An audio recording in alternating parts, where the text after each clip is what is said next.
तो देखो ध्यान से, हम लोगों ने अब तक फर्स्ट ऑर्डर के सारे क्वेश्चन कर लिए, जीरो ऑर्डर के क्वेश्चन कर लिए, और ये हमने फॉर्मूले इस्तेमाल करने सीख लिए कि अगर हमारे पास फर्स्ट ऑर्डर है then k is equal to 2.303 upon T log R not upon are.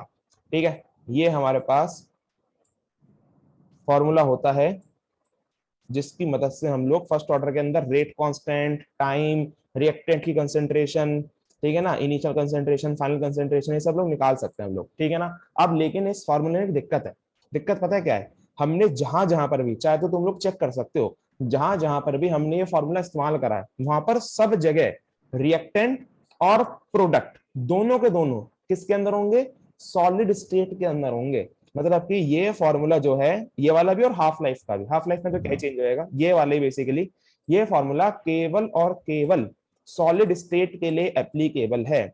मतलब कि अगर हमारे पास अगर कोई भी रिएक्टेंट गैस स्टेट में होगा तो उस टाइम पर ये फॉर्मूला काम करना बंद कर देगा। नहीं यकीन आ रहा तो देख लो। ये हमारे पास एक रिएक्शन थी जिसके अंदर हमारे पास ईस्टर था, और कोई क्वेश्चन हो गए तो उसके अंदर ईस्टर और पानी है, मतलब कि हमारे पास गैस फॉर्म में नहीं है। ठीक है ना, हाइड्रोलाइसिस ऑफ ईस्टर था इसके अंदर एग्जांपल। और हमारे पास ये फर्स्ट ऑर्डर का क्वेश्चन था, ये फर्स्ट ऑर्डर क्वेश्चन था जिसके अंदर हमने रेडियो एक्टिव एलिमेंट भी पढ़ लिया। ठीक है ना, एनसीईआरटी बैक एक्सरसाइज का इंपॉर्टेंट क्वेश्चन था रेडियो एक्टिव वाला, तो ये भी हमने कर लिया। लेकिन इसके अंदर भी हमारे पास सॉलिड है, ये भी हमने कर लिया, जिसके अंदर हमारे पास कुछ गिवन ही नहीं रहता, सॉलिड ही था। मतलब कि मोटा मोटी अगर तुमसे बात करूं, वो जितने भी हमने अब तक क्वेश्चन करे थे उसके अंदर हमने सब जगह सॉलिड स्टेट का इस्तेमाल करा था। सही है, इतना सबको समझ में आता होगा। अब नाउ हमारे पास भैया अगर, लिक्विड भी करा था। हाँ लिक्विड भी करा था, हाँ सॉलिड लिक्विड दोनों सेम ही बात है। ठीक तो है, सॉलिड लिक्विड का सेम फॉर्मूला रहेगा। हाँ हाँ सॉलिड लिक्विड का सेम फॉर्मूला आएगा, बताऊंगा भी रीजन भी क्या है। देखना जरा ध्यान से। सो नाउ अब हम लोग जो फॉर्मूला ड्राइव करने वाले हैं that is for gas phase. ठीक है जी, तो हम लोग जो अब फॉर्मूला ड्राइव करने वाले हैं वो है गैस फेज के लिए। तो डाल रहे एक छोटी सी heading, reactant in gas phase. Reactant in gas phase, जब हमारे पास रिएक्टेंट होगा गैस फेज के अंदर। ठीक है, रिएक्टेंट इन गैस फेज। सही है, अब हमारे को जब रिएक्टेंट गैस फेज में होगा तो उस टाइम पर फॉर्मूला क्या अप्लाई होगा। ठीक है, मैं तुम्हारे को केवल दो डेरिवेशन मैं करके दिखाऊंगा, वरना देखो डेरिवेशन इनफाइनाइट है, बताऊंगा भी इनफाइनाइट इनफाइनाइट भी कैसे है। डेरिवेशन मैं केवल दो करके दिखाऊंगा, एक तुम्हें करना है, देन उसके बाद हम लोग क्वेश्चन की तरफ बढ़ जाएंगे। ठीक है, ध्यान से देखना अब जरा डेरिवेशन क्या है।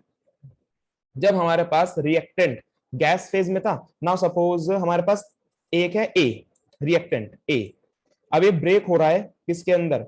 बी प्लस सी के अंदर।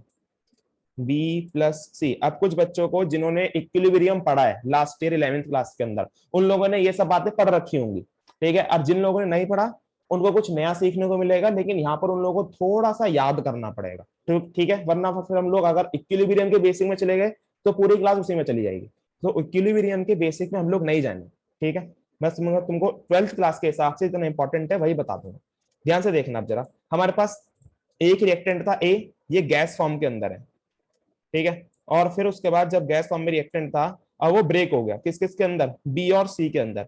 इनने प्रोडक्ट बनाया B and C that are also present in the gas form. Simple easy. अब जब कोई भी रिएक्टेंट गैस फॉर्म में होता है तो जो उसकी कंसंट्रेशन होती है वो मोल पर लीटर, मोलैलिटी, मोलैरिटी इसमें नहीं नापी जाती, वो नापी जाती है प्रेशर के अंदर, इतना सबको पता होगा। ठीक है, सो हमारे पास अगर ये रिएक्टेंट जो है और प्रोडक्ट जो है ये गैस फेज के अंदर है तो उनकी जो कंसंट्रेशन है वो नापी जाएगी किसके अंदर? प्रेशर की फॉर्म में। सो अगर मैं उनसे बात करूं टाइम जीरो पर, कि जब रिएक्शन स्टार्ट नहीं हुई थी, टाइम जीरो पे जब रिएक्शन स्टार्ट नहीं हुई थी, सो उस टाइम पर सी का प्रेशर कितना होगा? जीरो, क्योंकि सी बना ही नहीं है। बी का प्रेशर कितना होगा? जीरो, क्योंकि बी बना ही नहीं है। और ए का प्रेशर है P I. P I, I stand for initial pressure. ठीक है ना, आई का मतलब क्या यहाँ पर? Initial pressure. जैसे हम लोग लगाते थे ना R not, that is initial concentration, ऐसे यहाँ पर आई है दैट इज इनिशियल प्रेशर। ठीक है, so P I is initial pressure. Then उसके बाद हम लोग क्या करेंगे, जब कुछ टाइम बीत गया, मान लो हमारे पास टाइम इक्वल्स टू हो गया T1 से ना, कुछ टाइम बीत गया, देन उसके बाद ये बन गया x। सपोज सी का प्रेशर आया x, बी का प्रेशर आया x। अब नाउ ये पी आई कितना घट गया होगा? इनिशियली जितना भी होगा इनिशियली जितना भी होगा उसमें से ये केवल x घटा होगा। अब यहाँ पर ये मुद्दा समझना जरा, तुम लोग सोचोगे कि ये x बन गया, ये x बन गया, तो इसे 2x घटना चाहिए था। तुम्हारी बात सही है, यहाँ पर 2x घटना चाहिए था, लेकिन यही कंसेप्ट है बेसिकली इक्विलिब्रियम का, कि अगर हमारे पास रिएक्टेंट और प्रोडक्ट गैस फेज में होते हैं, ध्यान से सुन लेना और इस लाइन को नोट भी कर लेना, कि अगर रिएक्टेंट और प्रोडक्ट गैस फेज में होते हैं, देन जो प्रोडक्ट जितना बनता है, रिएक्टेंट उसका मैक्सिमम मोल कम होता है। मतलब कि यहां पर मैक्सिमम मोल कितने हैं, 1, दोनों के दोनों एक एक मोल बने हैं, बस एक एक मोल, तो इसका मतलब जो रिएक्टेंट है वो घटेगा केवल एक mole, that is P minus X. और अगर वहीं पे तुमसे क्वेश्चन में कहा जाता कि ए से बन रहा है 2b+c, तो हम लोग क्या करते, टाइम जीरो पे, जिस टाइम पर टाइम जीरो है उस टाइम पर ये जीरो है, ये जीरो है, and it is P I here stand for initial, तो इसको लिख लेना, P I is initial pressure. जब टाइम थोड़ा बीत गया, it is time is equal to t1, so ये बनेगा x, ये बनेगा 2x, ठीक है, ये बनेगा x और ये बनेगा 2x, ठीक है। अब हमारे पास घटेगा कितना, a घटेगा maximum number of moles, maximum mole कितने हैं इसके, 2x, समझ रहे हो, सो पी आई माइनस 2x, जो भी मैक्सिमम है अपने को उसको पकड़ना है, कि भाई मैक्सिमम तू है तो तू ही घटा होगा, ठीक है ना, अपने को ये छोटे वाला ने मायने नहीं रखता, गैस के अंदर बस यही चेंज आता है, और इसी वजह से जो हमारा सिंपल फॉर्मूला होता है वो फेल हो जाता है गैसियस स्टेट के अंदर। अब आगे का स्टेप बड़ा सिंपल है, ठीक है ना, तो बस ये दो डेरिवेशन है जो मैं करने वाला हूं, उसके बाद तुम लोग खुद ही करना, ठीक है। अब नाउ हम लोग यहाँ पर सिंपल सी बात, टोटल प्रेशर निकालेंगे। इनिशियल प्रेशर तो क्या हो गया, पी आई, नाउ सपोज हम लोग लिख देते हैं, मैं लिख देता हूँ, पता है उन लोगों को, तुम भूल जाओगे। So P I is initial pressure, PI initial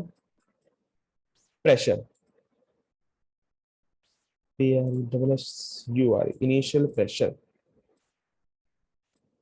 and then उसके बाद अब हम लोग निकालने वाले total pressure, PT, T stands for total pressure, तो अब हम लोग निकालने वाले पीटी। अब पीटी कैसे निकालेंगे, हमारे पास अब पहले ए की था, केवल ए, अब हमारे पास तीन तीन है, कौन कौन से, ए बी एंड सी, तो टोटल प्रेशर क्या होने वाला है, तीनों प्रेशर का सम, ए का भी pressure that is P I minus X, B का भी pressure that is X, and C का भी प्रेशर दैट इज एक्स, तो total pressure is equals to P I minus X, जो कि ए का प्रेशर है, प्लस जो बी का प्रेशर है दैट इज एक्स, प्लस जो सी का प्रेशर है दैट इज एक्स। समझ में आया, हम लोग टोटल प्रेशर कैसे निकाला, केवल केवल जितने भी प्रेशर थे सबको ऐड कर दिया, दैट इज टोटल प्रेशर।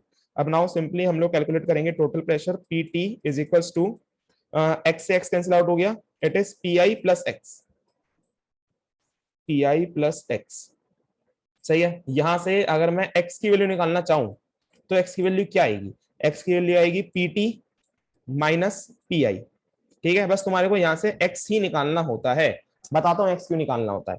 अब हम लोग आए थे अपने बेसिक फॉर्मूले पे, यहां तक सबको समझ में आ चुका होगा कि हम लोगों ने यहां से x निकाल लिया। अब देखना बेसिक फॉर्मूला क्या होता है, k इज इक्वल्स टू 2.303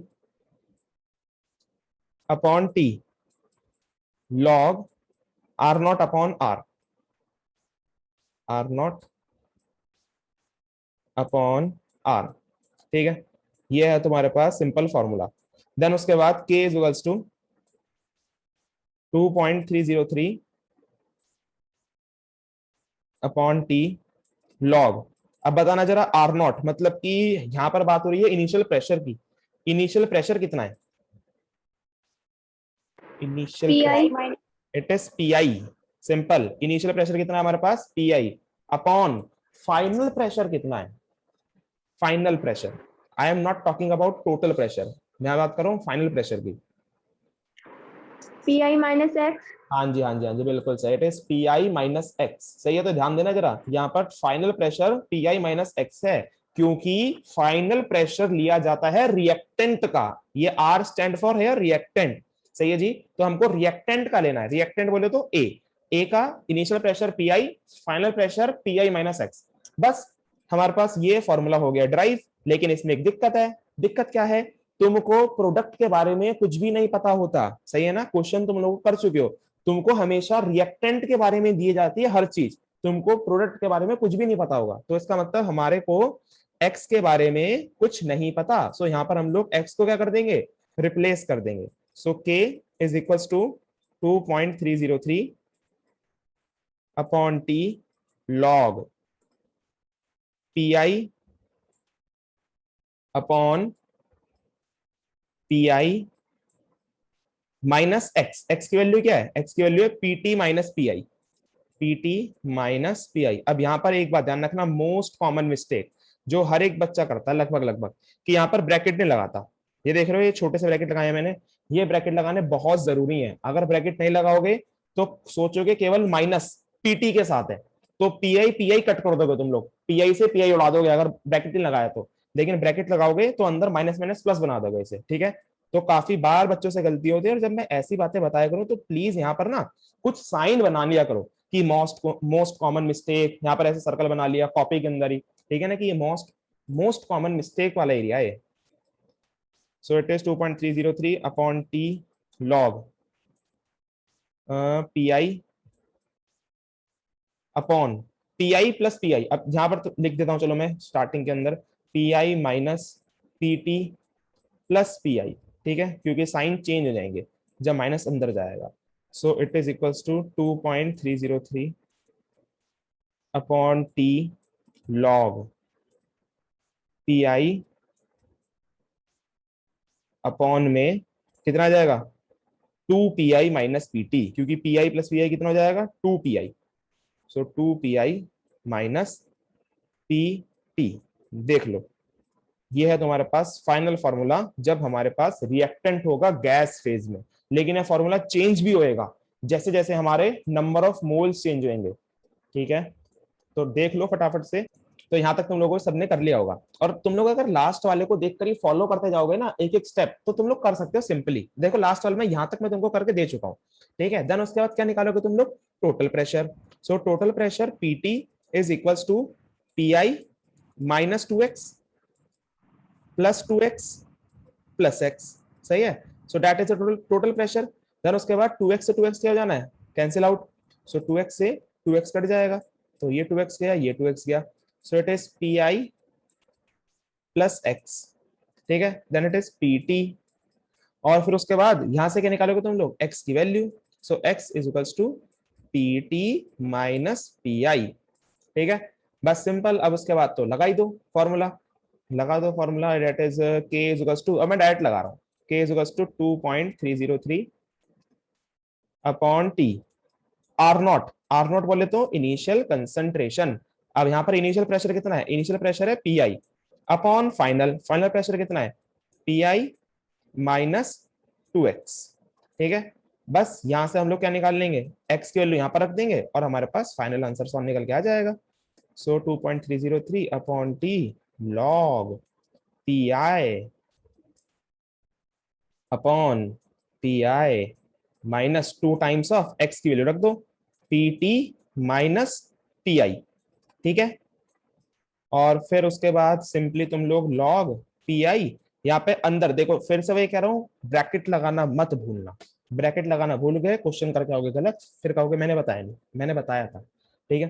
तो यहाँ से जब माइनस करोगे तो माइनस का 2 pi, pi प्लस का यह आ जाएगा 3 pi minus 2 pt। Final answer सारे बच्चों का ये आ रहा होगा, ठीक है। और जिनका नहीं आ रहा वो ले आओ जैसे तैसे करके। ध्यान से सुनना, अब तुम्हारे पास दो फॉर्मूले निकल कर आ चुके हैं। अब जैसे ये दो फॉर्मूले निकल कर आए हैं वैसे ही 2000 फॉर्मूले भी हो सकते हैं। अब तुम्हारे को कुछ भी तुम्हारे सामने आ जाए डरने की जरूरत नहीं है, तुम लोग सीधा सीधा कंसेप्ट तुमको मालूम है, ठीक है। लेकिन बस एक छोटी सी बात और ध्यान रखना, अगर क्वेश्चन के अंदर यहां पर अगर रिएक्टेंट में किसी भी नंबर ऑफ मोल्स की मल्टीप्लाई हो जाए, मानो रिएक्टेंट यहां पर हो जाता 2a, तो तुम लोग यहां पर 2 pi नहीं करोगे, because initial pressure remains initial pressure. जो ये P I that is initial pressure of 2a, ठीक है ना। जो भी यहां पर लिखा हुआ, अगर यहां पर 3a हो जाता तो ये इनिशियल प्रेशर होता 3a का, तो सही है। भैया इसका मतलब उसमें रिएक्टेंट में कुछ भी अगर जोड़ हाँ, दे तो वही सेम ही रहेगा, कोई कोई फर्क नहीं सेम पड़ेगा रहता, इसमें। बिल्कुल सही, क्योंकि हम जो पीआई डिनोट कर रहे हैं, pi is basically the initial pressure of reactant. यहाँ पर पीआई को ये नहीं पता कि रिएक्टेंट के अंदर 2 मोल हैं, 3 मोल हैं, 4 मोल है ना जी, पीआई तो पीआई है, इनिशियल प्रेशर ऑफ रिएक्टेंट। अब रिएक्टेंट कितना भी हो, ठीक है, उसके अंदर कोई छिड़कानी नहीं करनी। सही है, तो बस ये 2 फॉर्मूले तुम्हारे काम में आने वाले हैं एनसीईआरटी के अंदर, इसके बाहर क्वेश्चन नहीं है, तो इसलिए इन 2 का ही डेरिवेशन तो मैंने करवाया। लेकिन अगर भैया बोर्ड एक चीज में, और बताओ, जैसे हाँ क्वेश्चन आ गया, ठीक है, हाँ, उसमें मोल्स दे रखे हैं तगड़े तगड़े, 50-60 मोल दे रखे हैं, तो पहले हम उसका फॉर्मूला ड्राइव करेंगे, हाँ उसके बाद वो बिल्कुल, फॉर्मूला लगाएंगे। हाँ फिर आंसर तो निकालोगे। ये इतना टाइम थोड़ी ना मिलेगा एक हाँ क्वेश्चन के लिए, 2-3 हाँ, तो नंबर का वो क्वेश्चन रहेगा। इसी वजह से ऐसा क्वेश्चन आएगा नहीं। इतना दिमाग लगा पेपर में थोड़ा ना, 3 घंटे के पेपर में केवल केमिकल काइनेटिक्स ही तुम्हें करनी है, और भी सब्जेक्ट वो है, क्या कहते हैं, चैप्टर है, 15-16 चैप्टर है, आराम करो जल्दी से और ट्राई करो। एग्जाम्पल नंबर 4.6 देखना ध्यान से, क्वेश्चन में क्या क्या रखा है। रीड करके सुनाना ना सुनाना एक ही बात है, तुम लोग मतलब देखो डायरेक्टली तुमको बता देता हूं मैं। सबसे पहले हमारे को क्वेश्चन में रखा है ये, फिर आगे देखना ये रिएक्शन है, मैंने रिएक्शन देखना। अब रिएक्शन देखना किस फॉर्म के अंदर है, it is 2A goes to 2B plus C, इस फॉर्म के अंदर तुमको रिएक्शन गिवन है, ठीक है। अब इस रिएक्शन को तुमको फॉर्मूला पता होगा, ये रिएक्शन है, सेकंड वाला फॉर्मूला इस्तेमाल होगा, सेकंड वाला फॉर्मूला लिख लेते हैं, that is K is equals to 2.303 upon T log R log PI upon second वाला फॉर्मूला था 3PI minus 2PT, it is 3PI minus 2PT, ठीक है, ये हमारे पास फॉर्मूला है। एंड देन उसके बाद अब सिंपल सी बात, सब कुछ तुम्हें गिवन होगा और निकालने कुछ क्या रखा होगा, क्या रखा है, कैलकुलेट रेट कांस्टेंट, इसका मतलब तुमको के निकाल कर लेके आना है, के निकाल कर लेके आना है। टाइम कितना दे रखा है, 100 सेकंड, तो टाइम की वैल्यू है 100 second, so it is 100। And then ये तुम्हारे पास टाइम। अब उसके बाद पीआई और पीटी क्या है, हमेशा टाइम 0 पे, ये देख रहा है टाइम 0 जब रिएक्शन स्टार्ट नहीं हुई है, दैट इज इनिशियल प्रेशर, तो ये है पीआई। तो कंफ्यूज मत होना कि अगर ऊपर टोटल प्रेशर लिख रखा है, टोटल प्रेशर जिस टाइम पर रिएक्शन स्टार्ट ही नहीं हुई है उस टाइम पर क्या होगा, it is initial pressure. Simple logic, दिमाग से सोचोगे तो। एंड जब 100 सेकंड बीत गए उस टाइम पर जो प्रेशर है दैट इज पीटी, खत्म क्वेश्चन। सो पीआई की वैल्यू है 0.5 एंड यहां पर भी पीआई की वैल्यू 0.5 और पीटी की वैल्यू है 0.512। सही है, सब कुछ एलिब्रेट कर दोगे तुम्हारे पास के निकल कर आ जाएगा, इजी इजी, हो गया क्वेश्चन खत्म, ठीक है। नेक्स्ट नेक्स्ट यस बिल्कुल सेम टू सेम क्वेश्चन है, जस्ट प्रीवियस, ठीक है ना। हमारे पास ये रिएक्शन है और उसके बाद टाइम दे रखा है 0, प्रेशर है ये, तो इसका मतलब दिस इज पीआई, ठीक है, ये पीआई है। और उसके बाद जो नीचे वाले हैं वो टोटल प्रेशर है और इस टाइम पर, ठीक है ना। तो तुम लोग किसी से भी के निकाल सकते हो, तुम्हारी इच्छा है, चाहे के इससे निकालो चाहे के इससे निकालो, रेट कांस्टेंट एक रिएक्शन का सेम रहता है, इतना तुम लोगों को पता होगा, ठीक है। तो अगर तुम, मैं तो स्टार्टिंग वाले से निकालूंगा, मेरे को चाहिए नहीं ज्यादा बड़ी डिजिट, ठीक है ना, स्टार्टिंग वाले से निकालूंगा मैं तो। सो सिंपल सी बात, इससे निकलेगा और हम लोग इसको कर देंगे इग्नोर, ठीक है। अब देखना ध्यान से, तुम्हारे पास कमी किस चीज की है, कमी है तुम्हारे पास केवल रिएक्शन की, कि रिएक्शन होती तो बस काम आसान हो जाता, उसके बाद तो कोई दिक्कत ही नहीं थी, ठीक है। आप देखना रिएक्शन बनाएंगे कैसे, अगर तुम्हारे को पेपर में रिएक्शन बनानी नहीं आती तो वहां पर, जैसे देखो इस क्वेश्चन के अंदर तुम लोग बना सकते हो कि डीकंपोजिशन हो रहा है एजियोप्रोपेन का, ठीक है ना। हमारे पास मान लो इट इज एजियोप्रोपेन, एजियोप्रोपेन से बनेगा hexane and nitrogen, hexane and nitrogen, ठीक है। अब इनका फॉर्मूला तुमको पता होना चाहिए कि जब तुम लोग बेसिकली इनको बनाओगे तो कितने कितने मोल्स इस्तेमाल होंगे वो पता चलेगा तुम्हारे पास फॉर्मूले से, ठीक है। और एजियोप्रोपेन, एज तुमने अभी ऑर्गेनिक नहीं पढ़ी है तो तुमको फॉर्मूला पता भी नहीं चलेगा, ठीक है। ऑर्गेनिक जिन्होंने 11th क्लास में अच्छे से पढ़ी होगी उनको नेमिंग आती होगी, तो एजियो एजो आइसोप्रोपेन वो लोग वहां से निकाल सकते हैं। लेकिन मैं तुमको बता देता हूं, जब तुम भविष्य में पढ़ोगे ऑर्गेनिक, देन उसके बाद तुम लोग पता भी कर सकते हो, जो रिवीजन में तुमको याद आ जाएगा कि हाँ ये हमने पहले पढ़ लिया। तो ध्यान से देखना जरा, एजो, यहाँ पर जो एजो है, azo it means nitrogen, nitrogen का दूसरा नाम होता है एजो, तो लिख लेना एजियोप्रोपेन, एजो आइसोप्रोपेन, ऊपर लिखना बड़ा सा और उसमें लिख लेना एजो, एरो लगा के नाइट्रोजन का दूसरा नाम, ठीक है ना, isopropene.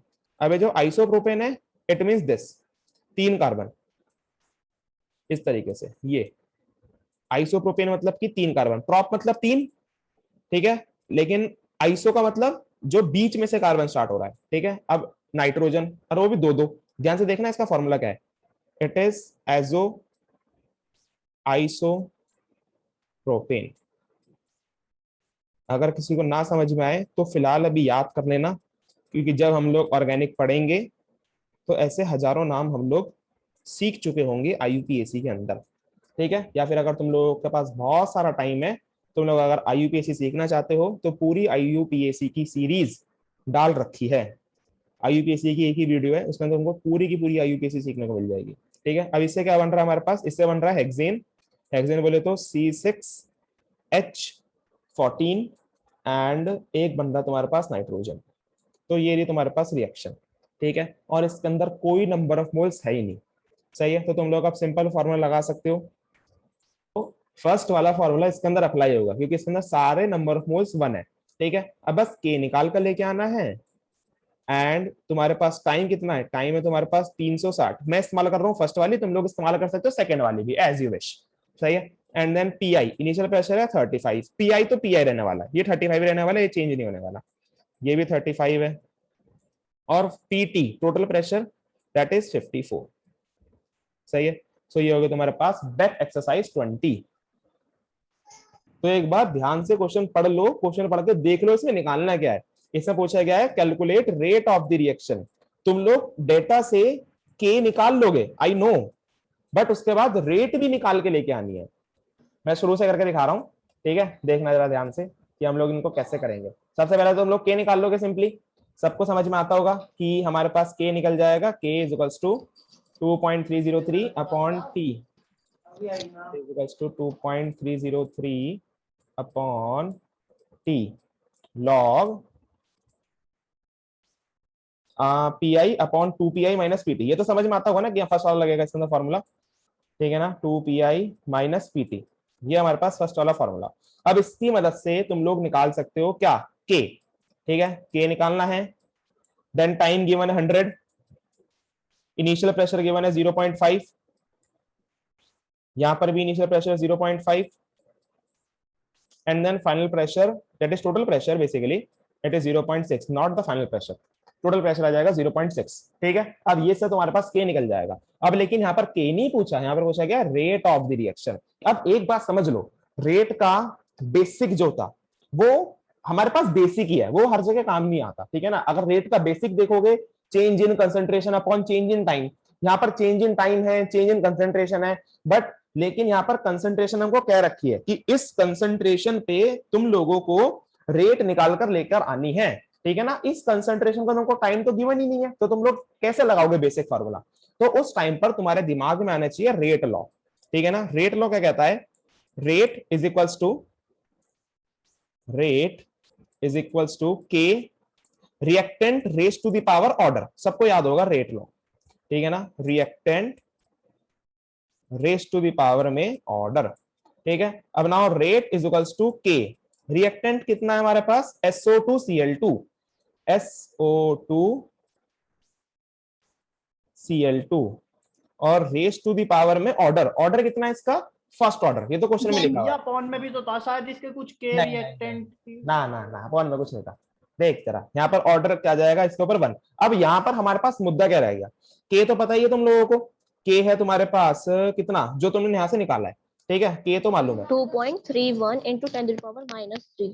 Okay, 2.31 into 10 to the power minus 3, सही है। ये आ गया तुम्हारे पास के। अब यहाँ पर के तो रख दिया मैंने, लेकिन बस बात रह गई अब इसकी SO2Cl2 की कंसंट्रेशन की, ये कितनी रखूं मैं।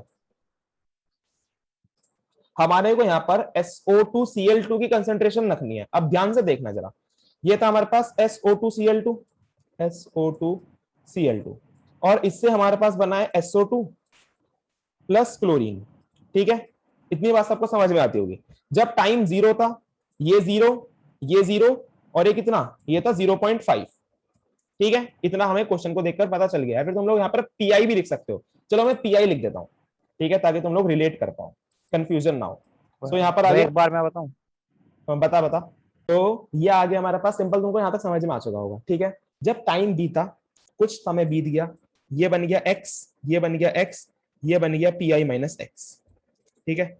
तो अब यहाँ पर टोटल प्रेशर क्या है, यहाँ पर टोटल प्रेशर है हमारे पास सबका प्रेशर, मतलब कि SO2Cl2 का प्रेशर भी, that is Pi minus x. ये था SO2Cl2 का प्रेशर, और SO2 का प्रेशर भी दैट इज एक्स, Cl2 का प्रेशर भी दैट इज एक्स। हमको यहां पर दे रखा है टोटल प्रेशर, तो क्या तुम लोग टोटल प्रेशर यहां पर रख सकते हो? नहीं, बिल्कुल नहीं, क्योंकि हमको केवल SO2Cl2 का चाहिए, हमको SO2 और क्लोरीन का चाहिए ही नहीं, ठीक है। और हमको दे क्या रखा है? पीटी दे रखा है, पीटी से मतलब ही नहीं, हमको चाहिए Pi माइनस एक्स। अब क्या करें? सिंपल सी बात, सॉल्व करा थोड़ा सा, यहां से एक्स से एक्स कटा, सो पीटी की वैल्यू Pi माइनस एक्स है कि नहीं है, सॉरी Pi प्लस एक्स है कि नहीं है कि बिल्कुल है। तो अब हम लोग यहां से अगर कोशिश करें तो x की वैल्यू क्या आ जाएगी, that is Pt minus Pi, समझ में आ रहा है? That is Pt minus Pi। Total pressure कितना है? टोटल प्रेशर इस टाइम पर जब हमें रेट निकालनी है, दैट इज 0.65, दिख रहा है? टोटल प्रेशर है 0.65 जिस टाइम पर हमको रेट निकालनी है, समझते रहना। तो यहां पर है 0.65 माइनस, क्या इनिशियल प्रेशर चेंज होगा? नहीं होगा, इनिशियल प्रेशर सेम रहने वाला है, दैट इज 0.5। तो यहां से तुम्हारे पास निकल कर क्या आ गया? यहां से तुम्हारे पास x निकल कर आ गया 0.15। भैया 0.65 ही क्या दे रखा है इन्होंने? 0.65 बच्चे टोटल प्रेशर दे रखा है, टोटल प्रेशर जिस पे हमारे को रफ्तार निकालनी है, मतलब कि जब इस रिएक्शन का टोटल प्रेशर, मतलब कि ये, तो भैया टाइम तो हमें पता ही नहीं, टाइम भी तो निकालना पड़ेगा। हाँ तो अब उसकी जरूरत ही नहीं पड़ेगी ना, रेट लॉ किस लिए है? रेट लॉ यहीं पे तो काम आएगा कि हमको टाइम की जरूरत ही नहीं पड़ेगी रेट लॉ के अंदर, ठीक है। अब ध्यान से देख पहले स्टार्टिंग में, अब यहाँ पर हमारे पास x की वैल्यू आ गई 0.15, सही है, कैलकुलेट तुम लोगों ने कर ली होगी। देन उसके बाद x आ गया, इसका मतलब x का मतलब क्या है कि हमारे पास SO2 का प्रेशर कितना है वो पता चल गया, Cl2 का प्रेशर कितना है वो पता चल गया। तो क्या तुम SO2Cl2 का प्रेशर नहीं निकाल सकते? निकाल सकते हैं, क्योंकि हमारे को यहाँ पर SO2Cl2 के प्रेशर की ही जरूरत है। तो भैया ये आएगा 0.5 माइनस 0.15। जी हाँ जी हाँ जी, ऑफ कोर्स ऑफ कोर्स। तो SO2Cl2 का प्रेशर कितना आ जाएगा? That is Pi minus x. So Pi is 0.5 minus x is 0.15, ठीक है। सो जो आंसर निकल कर आएगा उसे तुम लोग यहाँ पर पुट कर दोगे और तुम्हारे पास रेट निकल कर आ जाएगी। 0.35 यही तो बताया था भैया मैंने। 0.35, ओके चलो सही है। 0.35, सिंपल ही था ये तो। 0.35 भाई बहुत इंपॉर्टेंट क्वेश्चन है, सिंपल नहीं था ये। पेपर बच्चे जल्दी जल्दी में 0.65 उठाते हैं, यहाँ पर लगा देते हैं और आंसर निकाल देते हैं, और पूरी करी कराई मेहनत खराब, दिमाग लगाते नहीं है। तो यहाँ पर देखना जरा, बहुत इंपॉर्टेंट कंसेप्ट है बेसिकली ये, बहुत अच्छा। तो इसको मोस्ट मोस्ट मोस्ट इंपॉर्टेंट डाल लेना इसके ऊपर, क्वेश्चन के ऊपर। सो ये चैप्टर मतलब कि बस इसका लास्ट पार्ट बचा है, दैट इज अरेनियस इक्वेशन, ठीक है। सो असाइनमेंट पूरा कर लेना, जो फर्स्ट असाइनमेंट तुमको दिया गया है उसके अंदर यहाँ तक के क्वेश्चन है, केवल 50 क्वेश्चन है, 50 केवल, सही है। डिस्क्रिप्शन में तुमको मिल जाएगा असाइनमेंट, और बाकी मैंने व्हाट्सएप पे भेज दिया है, ठीक है, तो चेक कर लेना।